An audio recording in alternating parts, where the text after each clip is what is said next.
Hello students, कैसे हो आप सब। उम्मीद करता हूँ बहुत बेहतर होंगे।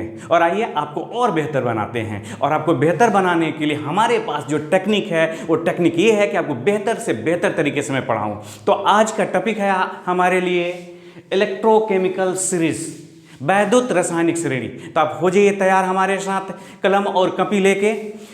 तो सबसे पहले तो आपके दिमाग में ये चलता होगा कि क्या है वैद्युत रासायनिक श्रेणी। तो वैद्युत रासायनिक जो श्रेणी है ना, वो कुछ नहीं है, अनेक पदार्थों के मानक इलेक्ट्रोड विभव ज्ञात किए गए हैं और ज्ञात करने के बाद उनको एक क्रम में सजा दिया गया, बढ़ते हुए या घटते हुए, मतलब इंक्रीजिंग ऑर्डर या डिक्रीजिंग ऑर्डर में अरेंज कर दिया गया है। अब उसी अरेंजमेंट का, उसी व्यवस्था का नाम क्या है? Electrochemical series. दो बातें, एक इलेक्ट्रोकेमिकल सीरीज क्या है तो इलेक्ट्रोड विभव का अरेंजमेंट है, दूसरा वो मानक इलेक्ट्रोड विभव का अरेंजमेंट है। अब आपके मन में एक और क्वेश्चन आना ही चाहिए कि ये मानक इलेक्ट्रोड विभव जो स्टैंडर्ड जो रिडक्शन पोटेंशियल है वो किसके रिस्पेक्ट में निकाले हैं? तो वही सी। आपको याद होगा स्टैंडर्ड हाइड्रोजन इलेक्ट्रोड। तो इसी स्टैंडर्ड हाइड्रोजन इलेक्ट्रोड के रिस्पेक्ट में अनेक पदार्थों के एसआरपी निकालते हैं। एसआरपी स्टैंडर्ड रिडक्शन पोटेंशियल, मतलब मानक अपचयन विभव ज्ञात करते हैं। अब फिर उन्हें सजा देते हैं। उस सजावट का नाम क्या है? तो इलेक्ट्रोकेमिकल सीरीज। तो आइए लिखते हैं पहले और फिर देखते हैं इसके क्या अनुप्रयोग हैं।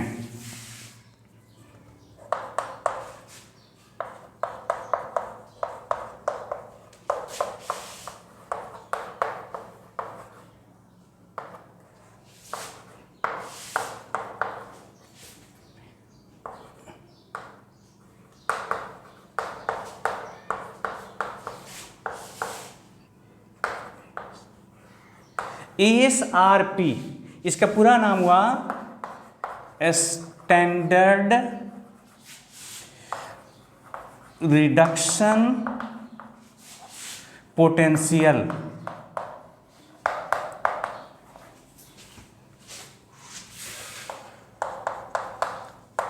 ज्ञात करते हैं और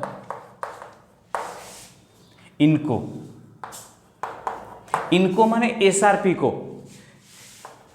इनको बढ़ते या घटते क्रम में सजा देते हैं। इसी एसआरपी के सजावट को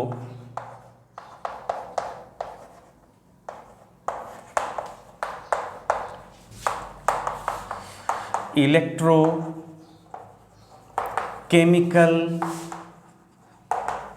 सीरीज कहते हैं। मैं उम्मीद करता हूं कि आप समझ गए होंगे। अनेक इलेक्ट्रोड्स है, जैसे मान लीजिए कि जिंक है, निकल है, प्लेटिनम है, यहाँ तक कि अनेक जो धातु हैं जैसे फ्लोरीन है, क्लोरीन है, अनेक यौगिक हैं जैसे जल है। इन सब का क्या किया गया कि मानक इलेक्ट्रोड विभव, और मानक इलेक्ट्रोड विभव कहने का मतलब हमेशा रिडक्शन आपको विभव ज्ञात कर समझना है। तो स्टैंडर्ड रिडक्शन पोटेंशियल ज्ञात किया गया किसके रेस्पेक्ट में? तो स्टैंडर्ड हाइड्रोजन इलेक्ट्रोड के रेस्पेक्ट में। और जो भी प्राप्त हुआ एसआरपी का वैल्यू, उसको बढ़ते हुए या घटते क्रम में क्या करते हैं? सजा देते हैं। और उसी सजावट, उसी अरेंजमेंट का नाम है इलेक्ट्रोकेमिकल सीरीज। तो क्या लगता है आपको कि ये टॉपिक समाप्त हो गया? नहीं, अभी तो शुरुआत ही नहीं हुआ है। हमें एक्चुअली इसको समझना है कि क्यों जरूरी है हमारे लिए, इसकी आवश्यकता क्या है, हम क्यों पढ़ने जा रहे हैं इसे। तो सबसे पहले इसको जानने से पहले इसके एप्लीकेशन को आपको दो शब्द जानना होगा। 11 क्लास में आपने पढ़ा हुआ है और इसी चैप्टर में हमने कहीं कहीं चर्चा हुआ अभी किया हुआ है। एक शब्द है ऑक्सीडाइजिंग एजेंट।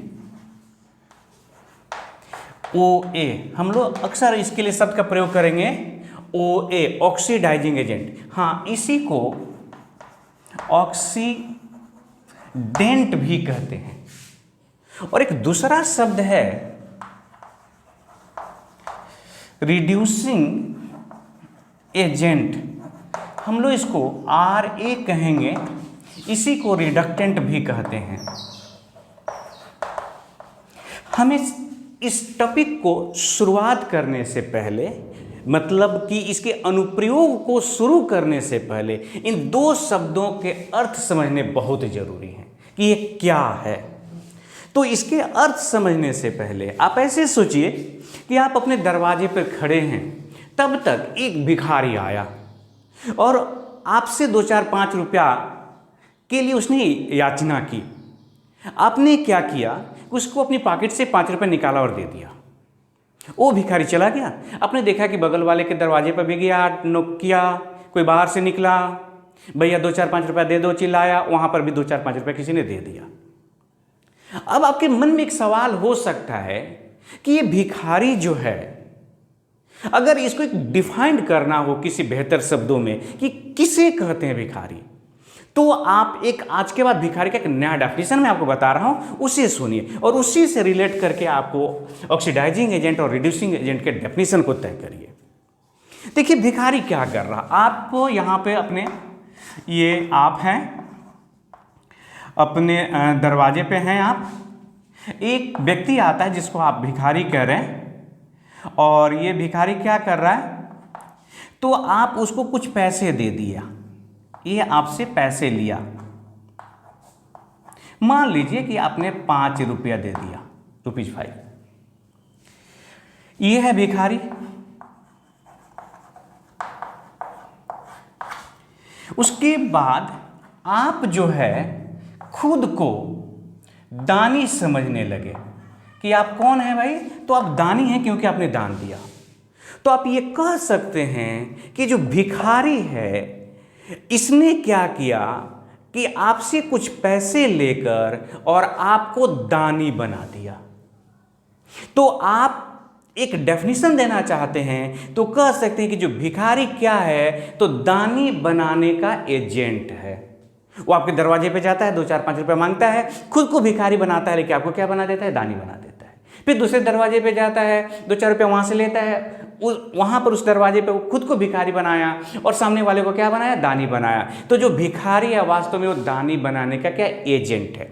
एजेंट जिस काम के होते हैं वो काम करवा देते हैं दूसरे से। जैसे आपने LIC का एजेंट सुना है, तो LIC के एजेंट क्या करते हैं, आपके दरवाजे पे आएंगे, 2-4-10 हज़ार रुपये आपसे लेंगे, आपका जीवन बीमा करेंगे, आपके जीवन को सुरक्षित करेंगे और बोलेंगे कि मैं एजेंट हूँ किसका, LIC का। वो आपका LIC करके और वो LIC के एजेंट हो जाते हैं। तो इसे समझना है कि एजेंट काम करता है। यहाँ पर वही टर्म है ऑक्सीडाइजिंग एजेंट। अब इस टर्म को समझते हैं क्योंकि ये हमारे लिए ज़रूरी है। मान लीजिए कि आपके पास ये सोडियम है और यहाँ पर एक क्लोरीन है। ये सोडियम चाहता है कि अपना इलेक्ट्रॉन त्याग दे, तो इलेक्ट्रॉन त्यागने के लिए कोई तो ऐसा होना चाहिए जो इलेक्ट्रॉन ग्रहण करे। तो इलेक्ट्रॉन ग्रहण करने के लिए यहां पर आ गया कौन, क्लोरीन। एक इसने इलेक्ट्रॉन इधर अपनी तरफ खींचा और ये सोडियम बदल गया Na+ में। तो इस क्रिया को तो आप ऑक्सीडेशन कहते हैं। ये तो ऑक्सीडेशन हुआ ना, इलेक्ट्रॉन का लॉस हुआ। अब सोचिए कि ऑक्सीडेशन किसकी वजह से हुआ, इस क्लोरीन के कारण।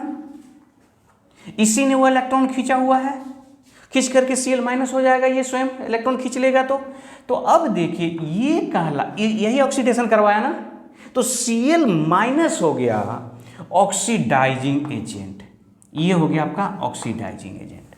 तो ऑक्सीडाइजिंग एजेंट का मतलब हुआ जो अभिक्रिया के दौरान इलेक्ट्रॉन को क्या करता है, ग्रहण करता है। इसको ऑक्सीडाइजिंग माने जिसके कारण ऑक्सीडेशन। आप डेफिनेशन लिख लो कि वह पदार्थ जो ऑक्सीडेशन करवा दे दूसरे पदार्थ का, उस पदार्थ का नाम ऑक्सीडाइजिंग एजेंट है। बहुत सिंपल है।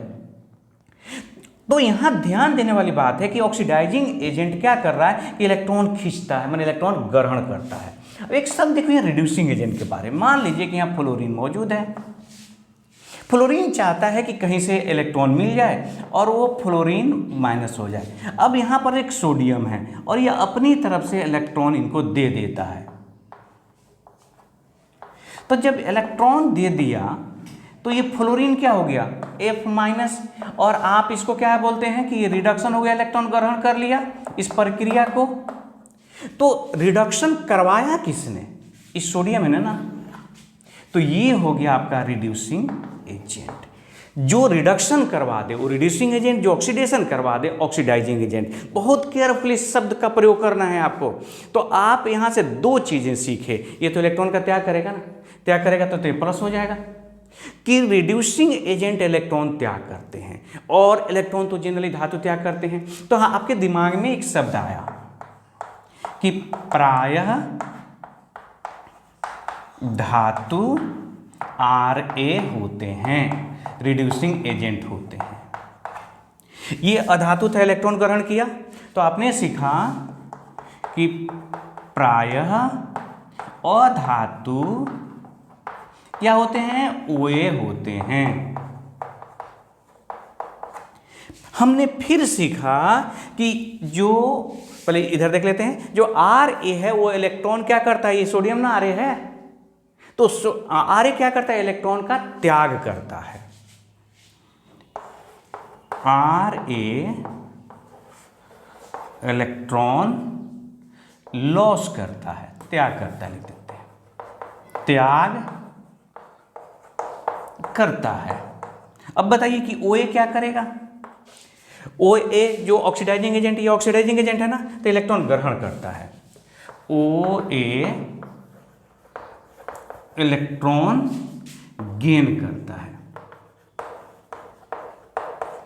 तो जो बातें हम लोगों ने अभी जो सीखा वो ये है कि धातु जनरली Ra होते हैं, रिड्यूसिंग एजेंट, और अधातु जनरली क्या होते हैं, ऑक्सीडाइजिंग एजेंट होते हैं। कौन होते हैं ऑक्सीडाइजिंग एजेंट, तो जो इलेक्ट्रॉन ग्रहण कर ले, ऑक्सीडाइजिंग एजेंट माने जो ऑक्सीडेशन करवा दे। उसी तरह से जो पदार्थ रिडक्शन करवा दे, माने इलेक्ट्रॉन का त्याग इलेक्ट्रॉन ग्रहण करवा दे, उसका नाम क्या होगा, रिड्यूसिंग एजेंट। तो धातु जनरली जो हो जाते हैं रिड्यूसिंग एजेंट होते हैं, वो इलेक्ट्रॉन त्याग कर देते हैं, दूसरा ग्रहण कर लेता है। तो ग्रहण करवा दिया इन्होंने, इसलिए रिड्यूसिंग एजेंट हो जाते हैं। अब मुझे एक चीज समझना है, एक शब्द का प्रयोग होगा स्ट्रॉन्ग रिड्यूसिंग एजेंट और वीक रिड्यूसिंग एजेंट। उसी तरह से स्ट्रॉन्ग ऑक्सीडाइजिंग एजेंट और वीक ऑक्सीडाइजिंग एजेंट। तो यहां जो देखिए, जितना जल्दी इलेक्ट्रॉन खींच ले उतनी ही पावरफुल कहलाएगा ना। तो ऑक्सीडाइजिंग एजेंट जो होते हैं वो इलेक्ट्रॉन खींचते हैं।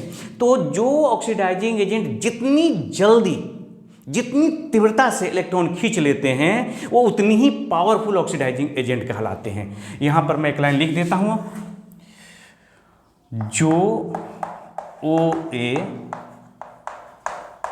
जितनी तीव्रता से या जितनी जल्दी, यहां जल्दी कहने का मतलब इंटेंसिटी से, प्रबलता से, जितनी प्रबलता शब्द उचित होगा, प्रबलता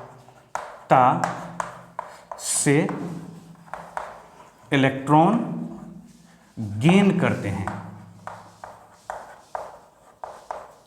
वह उतने ही पावरफुल क्या कहलाते हैं, OA होते हैं। जितनी शीघ्रता से करेगा वो उतनी ही पावरफुल क्या होगा, OA। उसी तरह से जितना शीघ्रता से इलेक्ट्रॉन क्या करेगा, ये लॉस करेगा, उतनी ही पावरफुल क्या होगा, रिड्यूसिंग एजेंट होगा। तो आप इसे भी नोट करें। और अभी तो कहानी शुरू ही नहीं हुई है, हमें तो इसका एप्लीकेशन पढ़ना है, तो आप इसे जल्दी से नोट करें। मैं उम्मीद करता हूं कि आप समझ रहे होंगे।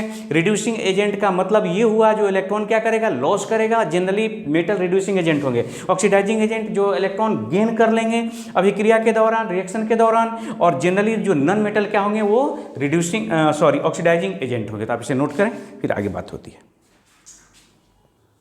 तो स्टूडेंट्स, अब समझते हैं हम लोग कि जो इलेक्ट्रोकेमिकल सीरीज है पहले वो क्या है, उसको कैसे देखते हैं, आप फिर उसके अनुप्रयोग पर आते हैं। तो आप देखिए ये इलेक्ट्रोड जो रिडक्शन है, मैं रिएक्शन लिख रहा हूं, इलेक्ट्रोड रिडक्शन। यहां पर आपको बुक की आवश्यकता होगी, बुक की सहायता से आप देखेंगे। इसमें बहुत सारे तत्वों का, कुछ यौगिकों का, कुछ आयनों का आपको मिलेगा SRP, लेकिन इसमें से कुछ चुनिंदा, अब चूंकि मुझे समझाना है आपको, इसको रटना नहीं है, समझना है, तो हम कुछ चुनिंदा उदाहरण लेंगे। यहां पर मैं ले रहा हूं SRP, SRP समझ रहे हो ना, स्टैंडर्ड रिडक्शन पोटेंशियल। आप इसको E0ReD समझिए, रिडक्शन पोटेंशियल है। तो हमने क्या किया, यहाँ पर ये हाफ सेल है, याद रखिएगा हाफ सेल रिएक्शन आप कर सकते हैं कि ये अर्ध अभिक्रिया, चूंकि जब भी रिएक्शन होंगे तो ऑक्सीडेशन भी होगा, रिडक्शन भी होगा, तो हम उसमें से केवल रिडक्शन वाला हिस्सा ले रहे हैं, तो हाफ सेल रिएक्शन है, आप चाहें तो लिख सकते हैं।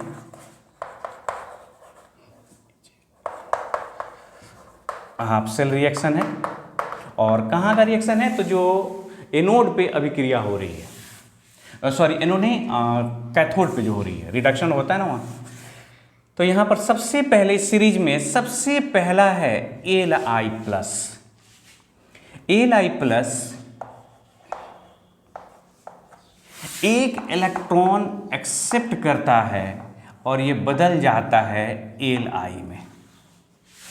आप ध्यान से देखिए, इलेक्ट्रॉन ग्रहण किया, इस क्रिया का नाम क्या है, तो ये रिडक्शन हुआ ना, तो जाहिर सा इसका जो भी पोटेंशियल होगा वो स्टैंडर्ड रिडक्शन पोटेंशियल कहलाएगा। अब यहाँ पर इसका जो वैल्यू जो दिया गया है वो वैल्यू है -3.05 V। अगर हम लोग पोटेशियम ले लें K प्लस एक इलेक्ट्रॉन, तो ये किस में बदल जाएगा, K में। इसकी जो वैल्यू दी गई है -2.93। अच्छा एक बात बता दें, थोड़े बहुत वेरिएशन है, बिल्कुल थोड़ा बहुत का अंतर, जैसे कहीं 9.2 भी हो सकता है। और एक और महत्वपूर्ण बात तो मैं आपको बताना भूल ही गया, मैंने आपको कहा था कि जो इलेक्ट्रोकेमिकल सीरीज है उसको बढ़ते हुए या घटते हुए क्रम में सजाया गया है। हम लोग यहाँ उसको बढ़ते हुए क्रम में सजा रहे हैं। हाँ, एनसीईआरटी किताब में घटते हुए क्रम में सजाया गया है, तो ध्यान रखिएगा हम लोग किस में सजा रहे हैं, बढ़ते हुए क्रम में। अब उसके बाद हम लेते हैं H, हाइड्रोजन। इसने एक इलेक्ट्रॉन एक्सेप्ट किया और ये H2 हो गया, बैलेंस हो गया, तो हम यहाँ 1/2 कर देते हैं। इसका जो इलेक्ट्रोड पोटेंशियल होता है वो है 0। आप इसको इस तरह से दिखा सकते थे ना, E0 Li प्लस Li, ये उसी का तो वैल्यू है नहीं है। इसको क्या कर सकते थे हम लोग, E0 K प्लस, ये हो गया आपका स्लैश K। उसी तरह से आप यहाँ पर क्या इसको दिखा सकते थे, H, बैलेंस करने के लिए 1/2 H2। आइए आगे देखते हैं। इसके बाद एक दो और लिखते हैं, जैसे मान लीजिए कपर है, Kapoor plus plus 2 electron accept किया और बदल गया कपर में, और ये हो गया, इसका जो वैल्यू हो जाता है 0.34 V। और ये बीच में बहुत सारा है, बढ़ते बढ़ते F2 है, इसने इलेक्ट्रॉन एक्सेप्ट किया और F माइनस में हो गया, बैलेंस कर दिया, 2 लगाया हमने, यहाँ पर हमने इसको 2 कर दिया। इसके जो वैल्यू होते हैं वो होते हैं, ये भी प्लस में है, 2.87 V। अगर मुझे इसका दिखाना हो तो हम लोग क्या दिखाते, बोलिए, Cu प्लस प्लस Cu, और यहाँ पे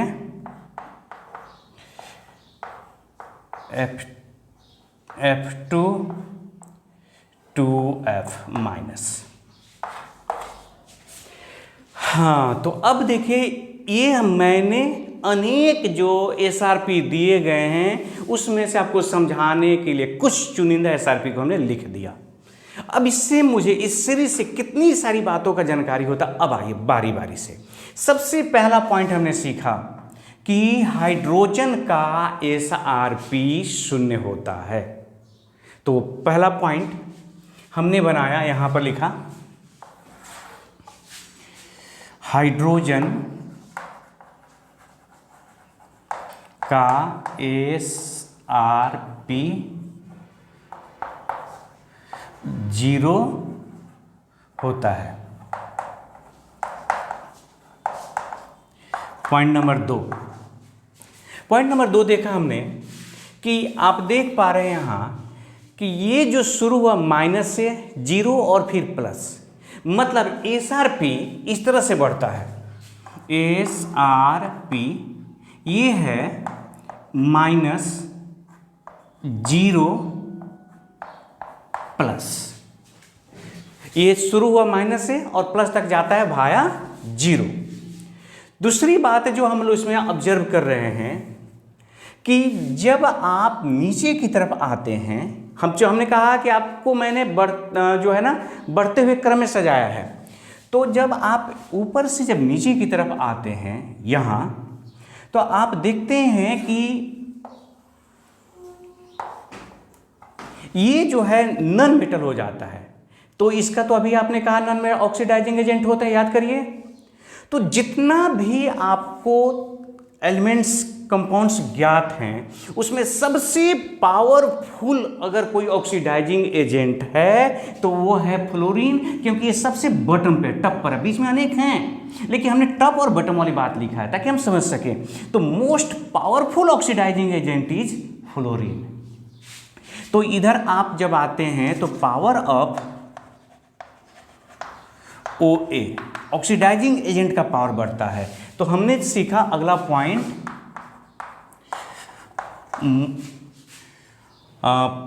मोस्ट पावरफुल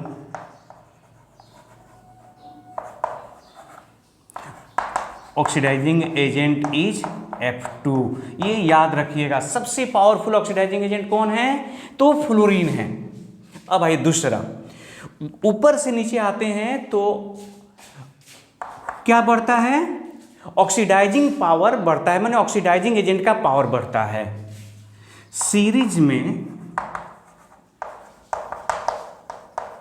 ऊपर से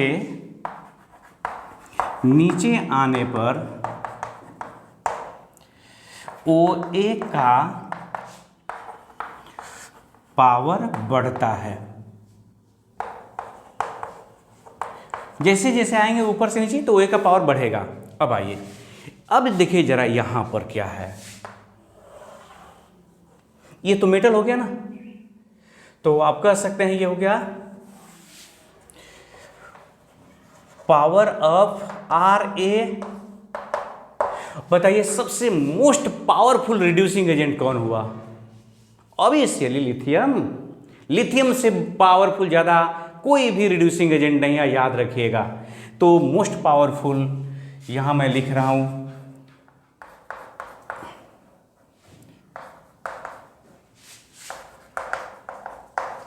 सबसे अधिक पावरफुल रिड्यूसिंग एजेंट Li है, लिथियम है। अब बताइए कि सीरीज में ऊपर की तरफ बढ़ने पर रिड्यूसिंग एजेंट का पावर बढ़ता है। जैसे जैसे ऊपर बढ़ेंगे रिड्यूसिंग एजेंट का पावर बढ़ेगा। तो यहां मैं लिख रहा हूं सीरीज में इलेक्ट्रोकेमिकल सीरीज, इलेक्ट्रोकेमिकल सीरीज में नीचे से ऊपर जाने पर RA का पावर बढ़ता है।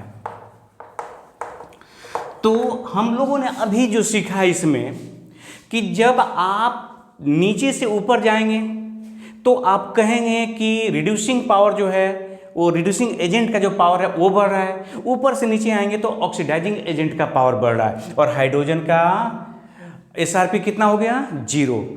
अब एक बहुत ही मार्केबल बात आपको देखनी चाहिए। आप देख रहे हैं कि ये वैल्यू नेगेटिव है।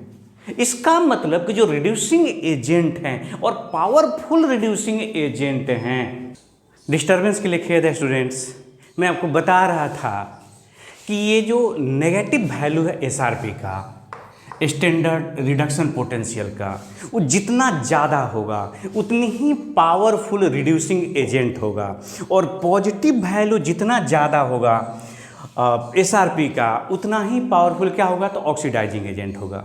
आप इसे नोट करें और तब देखते हैं हम लोग क्या इसका एप्लीकेशन है, अनुप्रयोग है। अब स्टूडेंट्स हम आते हैं उस महत्वपूर्ण बिंदु पर जिसके कारण इलेक्ट्रोकेमिकल सीरीज आपके सिलेबस में दिया गया है। एक्चुअली इस सीरीज से अनेक चीज़ों की जानकारी होती है जिसकी सहायता से आप विज्ञान को समझते हैं और प्राकृतिक घटनाओं की व्याख्या करते हैं। आइए उसमें से कुछ महत्वपूर्ण बिंदुओं पर चर्चा करते हैं। तो पहला है, 1 नंबर में किसी भी पदार्थ के उसमें ऑक्सीडाइजिंग पावर और जो रिड्यूसिंग पावर है उसका तुलनात्मक अध्ययन इस सीरीज का उद्देश्य होता है। ऑक्सीडाइजिंग पावर, आप इसको ऑक्सीडाइजिंग एजेंट भी कह सकते हैं एंड रिड्यूसिंग पावर का तुलनात्मक अध्ययन।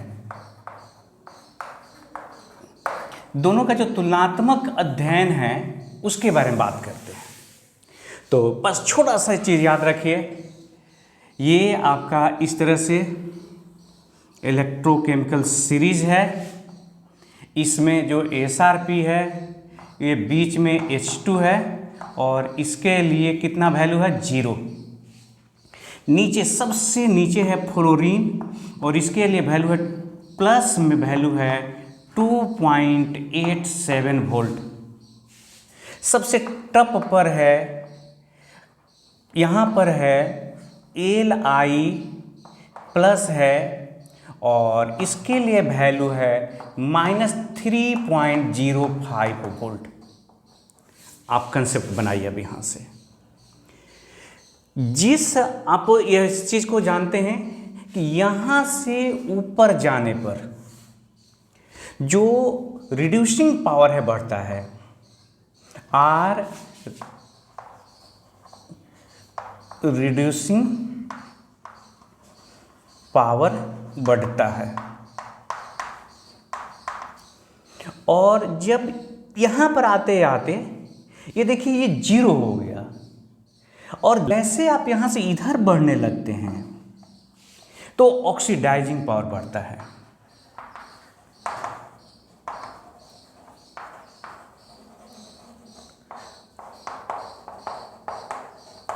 इसका मतलब ये हुआ कि जो पदार्थ ऑक्सीडाइजिंग एजेंट है वो रिड्यूसिंग एजेंट भी है, लेकिन जो प्रबल ऑक्सीडाइजिंग एजेंट है वह दुर्बल रिड्यूसिंग एजेंट है। जो प्रबल, ध्यान दीजिए मैं क्या कर रहा हूं, जो प्रबल ऑक्सीडाइजिंग एजेंट है वह पदार्थ दुर्बल रिड्यूसिंग एजेंट है।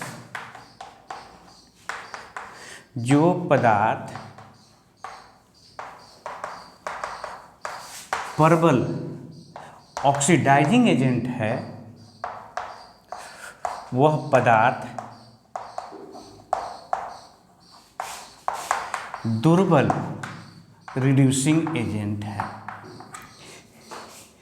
मतलब जिस व्यक्ति में पुरुष का जितना ज़्यादा गुण है उस व्यक्ति में औरत का उतना ही कम गुण है, या उसके उल्टा भी कर सकते हैं कि जिस औरत में जितना ज़्यादा स्त्रीत्व है, स्त्री का गुण है, उस व्यक्ति में उतनी ही कम पुरुष के गुण है। इसका मतलब कि अगर बहुत ही प्रबल रिड्यूसिंग एजेंट हो जाए तो बहुत ही दुर्बल तब क्या होगा? ऑक्सीडाइजिंग एजेंट होगा। तुलनात्मक अध्ययन में आप याद रखेंगे इतना, एक लाइन और, कि जो ई नॉट जो ये रिडक्शन है ये डायरेक्टली प्रोपोर्शनल जो होता है ना ऑक्सीडाइजिंग पावर के।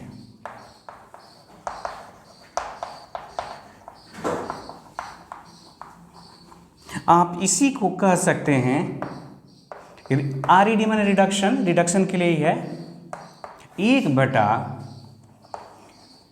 Reducing power. तो हमने सीखा यहाँ पर कि जिस पदार्थ के लिए ये जो वैल्यू है आपका एसआरपी का, वो जितना ही ज़्यादा नेगेटिव होगा वह उतना ही पावरफुल रिड्यूसिंग एजेंट होगा, और जितना पॉजिटिव होगा उतना ही वो दुर्बल जो होगा या कहिए कि प्रबल ऑक्सीडाइजिंग एजेंट होगा। तो आपने सीखा जिस पदार्थ का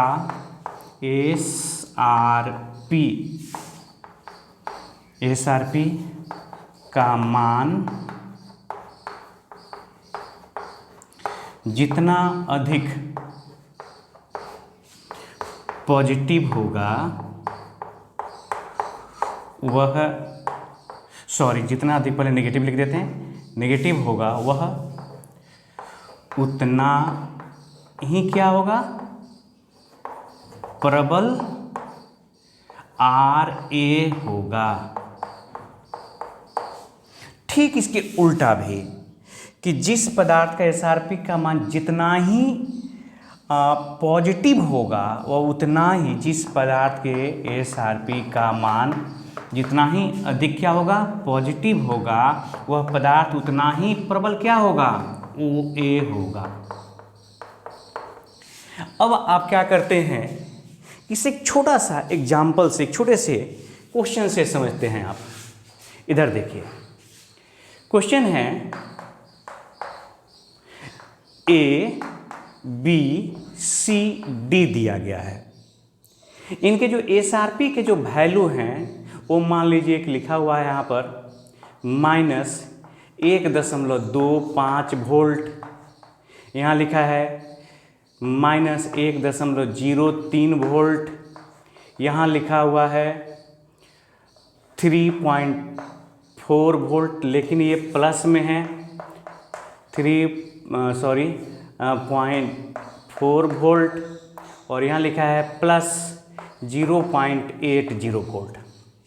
अब आपसे क्वेश्चन किया गया कि इसमें बताइए कि मोस्ट पावरफुल जो है रिड्यूसिंग एजेंट कौन है, बोलिए मोस्ट पावरफुल रिड्यूसिंग एजेंट, या कहा जाएगा कि सबसे दुर्बल, सबसे कमजोर रिड्यूसिंग एजेंट। तो सबसे प्रबल जो रिड्यूसिंग एजेंट है आपको दिखाई दे रहा है ए, सबसे प्रबल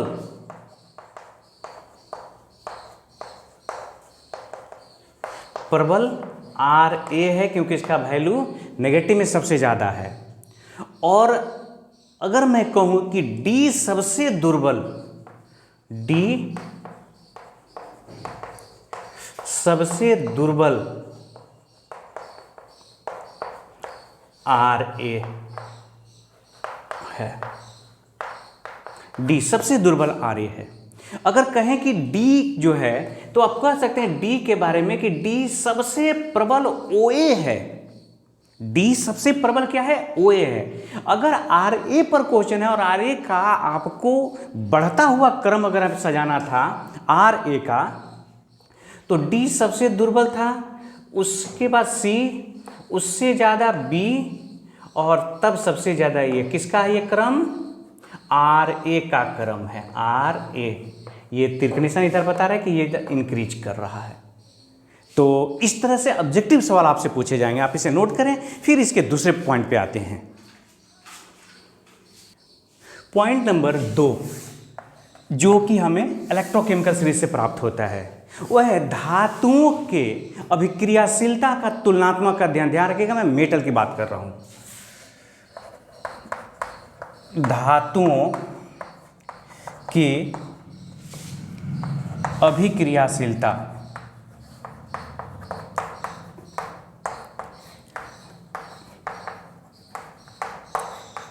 का तुलनात्मक अध्ययन।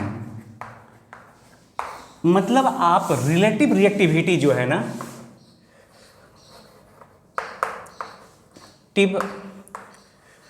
रिएक्टिविटी ऑफ जो मेटल है आप उसका अध्ययन कर सकते हैं। रिलेटिव रिएक्टिविटी ऑफ मेटल्स का स्टडी कैसे कर सकते हैं तो समझिए, सीखिए।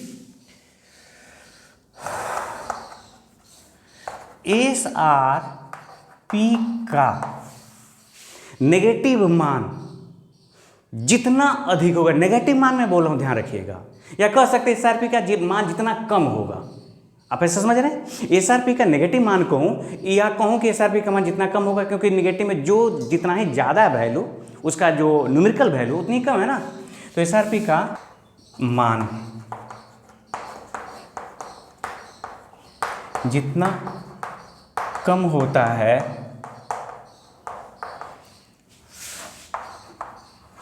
वह धातु उतना ही अधिक अभिक्रियाशील होता है। जितना ही SRP का मान कम होगा वह धातु समझ लीजिएगा कि उतना ही ज़्यादा अभिक्रियाशील होगा। अगर A है, B है, अगर इसका जो वैल्यू है मान लीजिए माइनस में ही, अगर एक दे देते हैं, दोनों का वैल्यू माइनस में ही, माइनस लिखा हुआ है 1.78 भी, और इसका वैल्यू है -2.01 दे दिए, तो इस तरह से इसमें मोर रिएक्टिव कौन हुआ? ये हो गया आपका मोर रिएक्टिव, अधिक अभिक्रियाशील। अगर ये वैल्यू जो है पॉजिटिव होता, अब तो चूंकि हमने सीधे लिख दिया, उसका नेगेटिव मान को हटा कर रख दिया, जितना कम, तो पॉजिटिव में जितना ही कम होगा उतना ही ज़्यादा अभिक्रियाशील होगा। अगर दो को पॉजिटिव मान ले लेते हैं, मान लें कि A है और ये B है, ये 0.34 है और ये 0.80 है। अब बताइए इसमें कम कौन है? ये है ना, तो ये हो जाएगा मोर रिएक्टिव, अधिक अभिक्रियाशील। बस इतनी सी बात है कि जिस धातु का SRP, ध्यान रखिएगा धातु के लिए, जिस धातु का SRP जितना ही कम होगा वो उतना ही ज़्यादा अभिक्रियाशील होगा। यहाँ पे एक लिख देता हूँ, जिस धातु का SRP जितना ही कम होगा वो उतनी ही ज़्यादा क्या होगा? अभिक्रियाशील होगा। तो आप इसे नोट करें। फिर दूसरे पॉइंट के बारे में,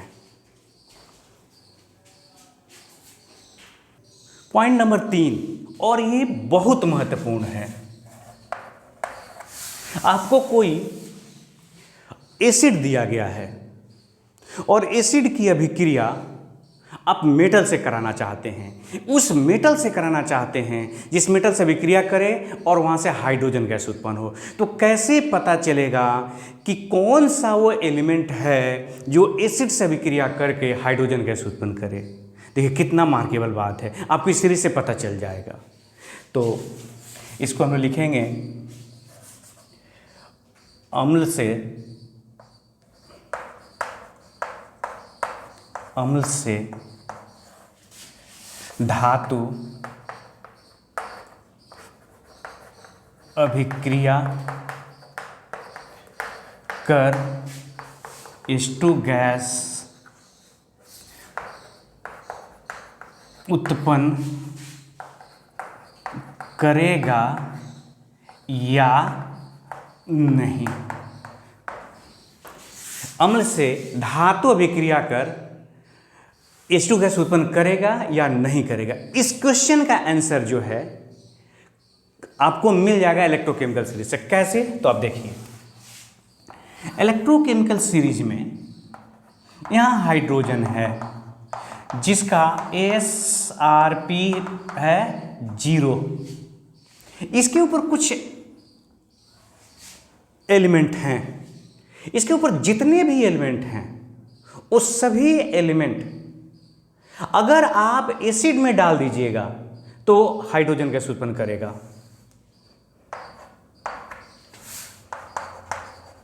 सभी एलिमेंट, सभी पदार्थ लिख देता हूं।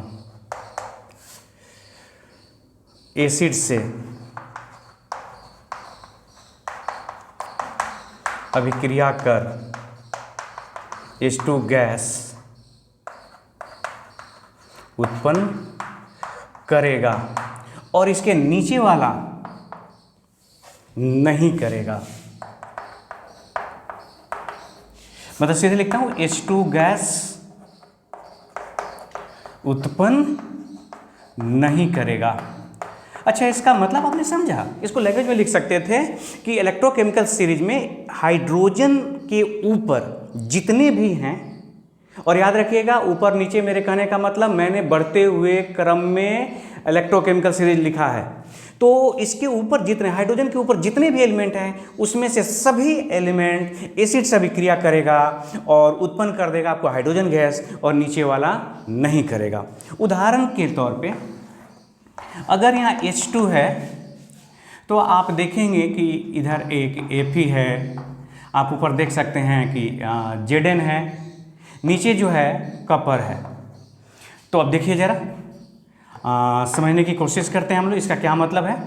अगर आपने क्या किया कि H2SO4 की अभिक्रिया Zn से करा दिया तो ये क्या करेगा, ZnSO4 बनाएगा और H2 गैस उत्पन्न करेगा। क्यों? क्योंकि ये हाइड्रोजन से ऊपर है। अगर आपने इसकी अभिक्रिया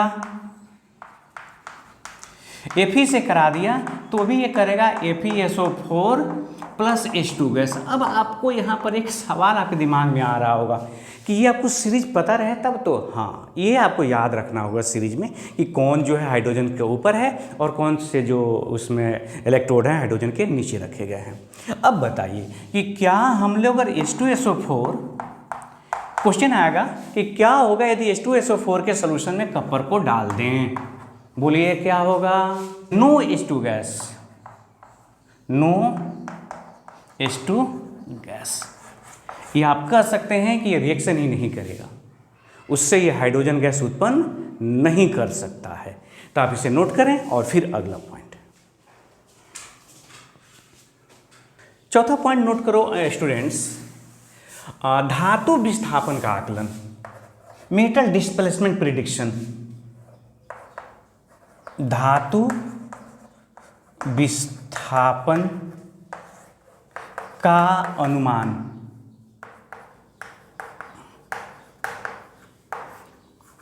विलयन से, सॉल्यूशन से कौन मेटल किसको डिस्प्लेस करेगा, मेटल डिस्प्लेसमेंट प्रिडिक्शन।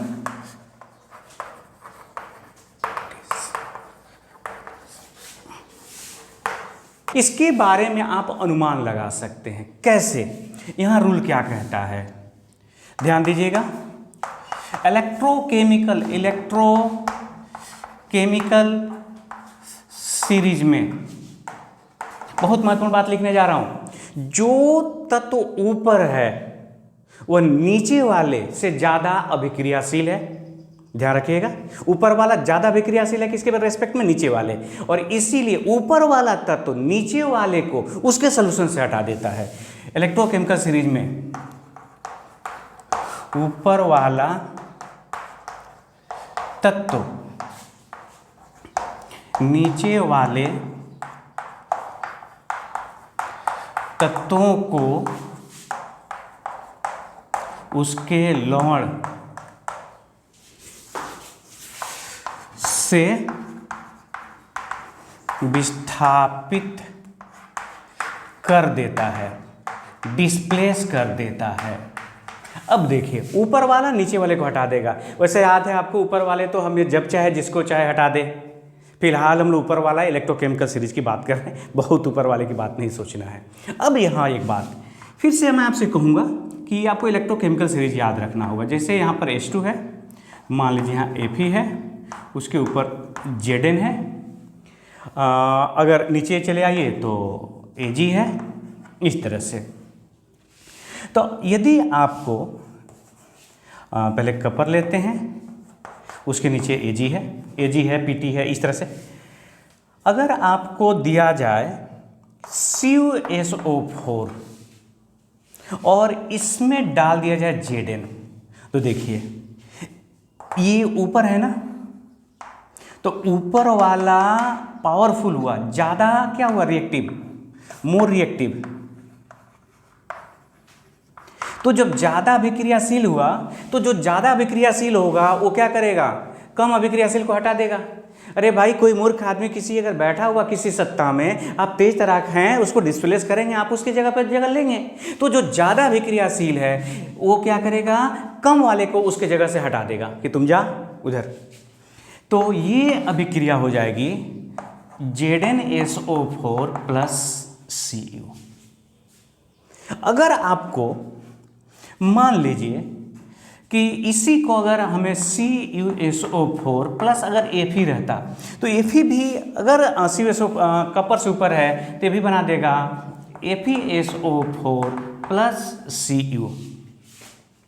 अब यहाँ देखिए, अगर हम लोग क्या करें कि CuSO4 आप प्लस ले लें Ag, अब बताइए क्या होगा। ये तो दुर्बल है ना, ये तो कमजोर है, किसके तुलना में, इससे तुलना में। तो क्या करेगा, नो रिएक्शन, ये रिएक्शन ही नहीं करेगा, नहीं हटा पाएगा उसको वहाँ से, डिस्प्लेस नहीं करेगा। मतलब ये हुआ कि जो ज़्यादा रिएक्टिव है वो कम रिएक्टिव को उसी के सॉल्यूशन से क्या करेगा, हटा देगा। ये बात याद रखना है, ये बहुत काम की चीज़ है। आपको कौन से पात्र में क्या रखें न रखें, अगर उसको हमको ये जो रिएक्टिविटी सीरीज है, अगर ये पता, अच्छा इसको रिएक्टिविटी सीरीज भी कह सकते हैं, उसका तुलनात्मक अध्ययन करते हैं, तो आप यहाँ पर ये बातें लागू कर सकते हैं। इसे नोट करें, फिर एक दो और छोटा छोटा पॉइंट। आइए स्टूडेंट्स, अब इस इंटरेस्टिंग टॉपिक के हम लोग अंतिम दौर में हैं।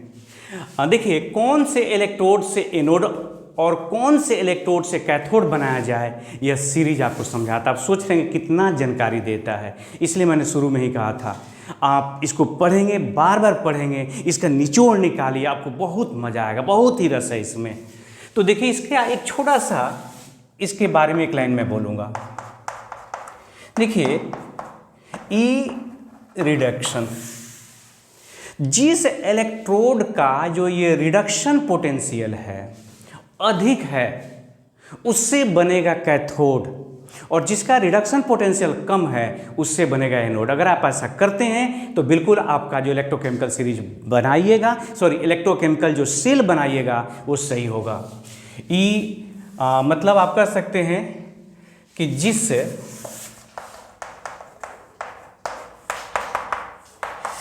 इलेक्ट्रोड का ई नॉट रिडक्शन अधिक होता है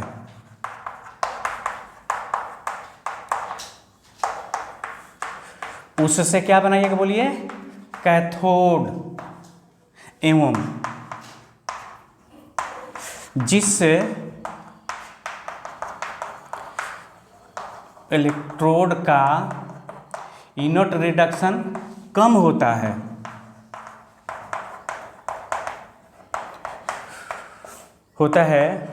उससे एनोड बनाया जाता है।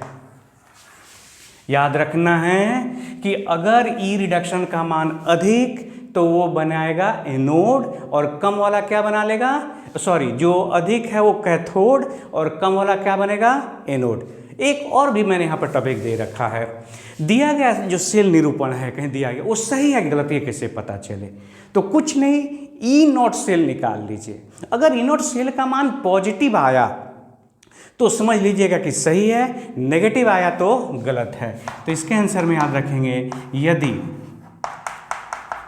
ई नॉट सेल या EMF का मान पॉजिटिव होगा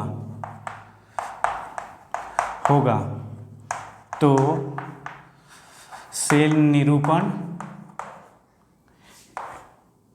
सही, और यदि नेगेटिव होगा तो गलत। इसका मतलब ये हुआ कि इस इलेक्ट्रोकेमिकल सीरीज से आप किसी सेल का किसी जो इलेक्ट्रोकेमिकल सेल है उसका ई सेल या ईएमएफ निकाल सकते हैं क्या? हाँ बिल्कुल, क्योंकि ई सेल का मतलब क्या होता है? ई कैथोड माइनस ई एनोड। आपको कैथोड का मान एनोड का मान दिया रहता है और इस तरह से आप निकाल सकते हैं। तो इस एक बेहतरीन टॉपिक का एक बेहतरीन अंत मैं उम्मीद करता हूं आपको समझ में आ रहा होगा। अगर नहीं आया होगा तो बिल्कुल बिना किसी संकोच के है ना मैसेज करिए कि इस वजह से आपको नहीं समझ में आ रहा है। मैं चाहता हूं आपके लिए बेहतर से बेहतर करूं और आपके लिए बेहतर करूं इसके लिए ज़रूरी है कि आपको कहीं पर लगता है कि इसमें कमी है तो आप मुझे इन्फॉर्म करें। अपना ख्याल रखिए। जय हिंद, जय भारत। लाइक करें और सब्सक्राइब तो करते ही हैं आप।